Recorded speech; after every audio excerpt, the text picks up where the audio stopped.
بسم اللہ الرحمن الرحیم۔ یہ سبق نمبر 5 کا مشق ہے۔ ہم اس طرح کو زبانی بتاتے ہیں آپ کو تاکہ مسئلہ حل ہو جائے۔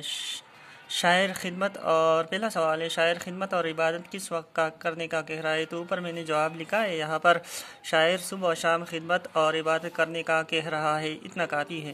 مجبوروں، دوسرا سوال ہے مجبوروں اور لاچاروں کی مدد کے لیے کیا مشورہ دیا گیا ہے؟ مجبوروں کو جو ہے خدمت کرنے کا مشورہ دیا گیا، اور لاچاروں کو جو ہے لاچاروں کو بس اس طرح لکھے، مجبوروں اور لاچاروں کو خدمت کا مشورہ دیا گیا ہے، ٹھیک ہے۔ تیسرا سوال ہے دل کے سب بند دروازے سچ کی چابی کھولنے کی وضاحت کیجیے۔ تو یہ تو بہت آسان ہے، جواب ہے سچ بولنا نیک صفت ہے۔ جو لوگ، یہاں پر لکھا ہے، جو لوگ سچ بولتے ہیں تو دوسرے لوگ بھی ان کی باتوں پر یقین رکھتے ہیں، اتنا کافی ہے، ٹھیک ہے۔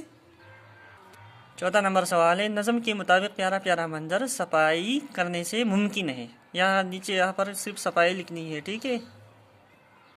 اور یہ پانچواں نمبر سوال ہے وقت کی قدر کا کیوں کہا گیا ہے؟ اپنی رائے دیجیے۔ تو یہ تو بہت آسان ہے، وقت کی قدر کا اس لیے کہا گیا، یہاں پر لکھا ہے تاکہ ہمارا ہر کام وقت پر ہو، اتنا لکھیں اس طرح کی۔ وقت کی قدر کا اس لیے کہہ رہا ہے کیونکہ تاکہ ہمارا ہر کام وقت پر ہو، اتنا کافی ہے۔ یہ آخری نمبر سوال ہے، بہت آسان ہے، شاعر نے ایک بننے کا کیوں کہا؟ شاعر نے ایک بننے کے لیے اس لیے کہا ہے کہ ایک ہونے سے ہم مضبوط ہوں گے اور ہمارے وطن کی شان بڑھے گی، اتنا کافی ہے۔ والسلام۔